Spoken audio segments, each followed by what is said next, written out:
Friends, ഞാനിന്ന് പറയാൻ പോകുന്ന വിഷയം സംശയരോഗം ദാമ്പത്യ ജീവിതത്തെ ബാധിക്കുമോ ഇല്ലയോ എന്നതിനെ കുറിച്ചാണ്.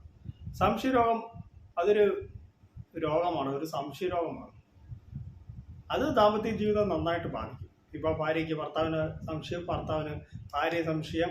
അതുകൊണ്ട് ഏത് നേരം ഫോൺ ചെയ്ത് നീ എവിടെയാല്, ഇയാൾ എവിടെയാ എന്ന് ചോദിക്കുക. എപ്പോൾ നോക്കിയാലും സംശയത്തിൻ്റെ പുറത്ത് ഭാര്യ ഭർത്താവിനെ ചീത്ത വിളിക്കുന്നു, ഭർത്താവ് ഭാര്യയെ ചീത്ത വിളിക്കുന്നു. അങ്ങനെയുള്ള ഇത് ദാമ്പത്യ ജീവിതം കലഹിച്ചിട്ട് അത് ഡിവോഴ്സിലേക്ക് ചെന്ന് എത്തിയിട്ടുണ്ട്. നമ്മൾ ഒരു ദാമ്പത്യ ജീവിതമാണ് മുന്നോട്ട് പോകണമെങ്കിൽ അത് സംശയം പാടില്ല. നമ്മൾ സംശയിച്ചു കഴിഞ്ഞാൽ നമുക്ക് ആ വ്യക്തിയോടുള്ള ആ ആത്മാർത്ഥ അല്ല ആ സ്നേഹം അവിടെ അവസാനിക്കുകയാണ്. ശരിയല്ലേ? അവർ പറയുന്നത് കൂടെ നമ്മൾ കേൾക്കുക. അവരെന്താണ് പറയുന്നത്, കള്ളമാണോ ശരിയാണോ എന്നിട്ടല്ലാതെ നമ്മൾ ചുമ്മാ തൊടുന്നതിനും പിടിച്ചവരൊക്കെ അവരെ പിടിച്ച് സംശയിക്കുന്നത് ശരിയല്ല. കൂടുതലും കണ്ടുവരുന്നത് ഭാര്യമാർക്കാണ്. കൂടുതൽ ഭർത്താക്കന്മാർ പുറകെ ആരുടെയെങ്കിലും പുറകെ അവരെ ഫോൺ വിളിക്കുന്നു. അങ്ങനെ രണ്ട് കൂട്ടരുമുണ്ട്, ഭാര്യമാരുമുണ്ട് ഭർത്താക്കന്മാരുമുണ്ട്.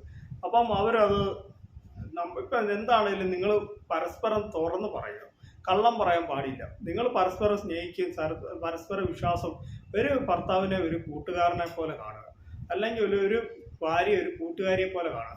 എന്നിട്ട് ആ കാര്യങ്ങളെല്ലാം നിങ്ങൾ പരസ്പരം ഒരു ദിവസം ഉണ്ടാകുന്ന എല്ലാ കാര്യങ്ങളും നിങ്ങൾ പരസ്പരം ഷെയർ ചെയ്ത് നോക്കും.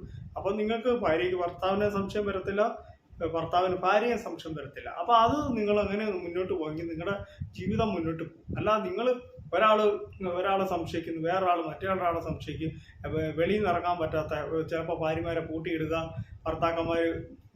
ഭർത്താക്കന്മാർ എവിടെ പോകുന്നു അവിടെ ഭാര്യമാർ പോവുക, അങ്ങനെ അല്ല ചെയ്യേണ്ടത്. നിങ്ങൾ ആദ്യം നിങ്ങളുടെ മനസ്സിനെ അദ്ദേഹം നമ്മുടെ കൂടെ അല്ലെങ്കിൽ അവൾ നമ്മുടെ കൂടെ ഉണ്ട്, അല്ലെ വേറെ പോയില്ല, അങ്ങനെ നമ്മൾ പറഞ്ഞ് നമ്മുടെ മനസ്സിന് നമ്മൾ സ്വയം ചെയ്യുക. നമുക്ക് വിശ്വാസം നഷ്ടപ്പെടാതിരിക്കുക എന്ന് വെച്ചാൽ നിങ്ങൾ എല്ലാ കാര്യങ്ങളും തുറന്ന് പറയാം. തുറന്ന് പറയുകയാണെങ്കിൽ ഒരിക്കലും അത് സംശയത്തിലേക്ക് വരത്തില്ല. നിങ്ങളുടെ ജീവിതത്തിൽ ഒരു ദിവസം ഉണ്ടായ എല്ലാ കാര്യങ്ങളും നിങ്ങൾ വൈകിട്ട് രണ്ടുപേരും പരസ്പരം, അതാ ഞാൻ പറഞ്ഞ കൂട്ടുകാരെ പോലെ കാണുക. കൂട്ടുകാരൊക്കെ പറയാകുമ്പം നമുക്ക് എല്ലാ കാര്യങ്ങളും അങ്ങോട്ടും ഇങ്ങോട്ടും ഷെയർ ചെയ്യാൻ പറ്റും. അപ്പോൾ അങ്ങനെയുള്ള ദാമ്പത്യ ജീവിതം മുന്നോട്ട് പോകും. അപ്പോൾ ഓക്കെ, അപ്പോൾ എൻ്റെ ഈ കൊച്ചു വീഡിയോ ഇവിടെ അവസാനിക്കും. നിങ്ങൾക്ക് ഇഷ്ടമായെങ്കിൽ വീഡിയോ ലൈക്ക്, ഷെയർ ചെയ്യാൻ, channel subscribe. Thank you, bye bye.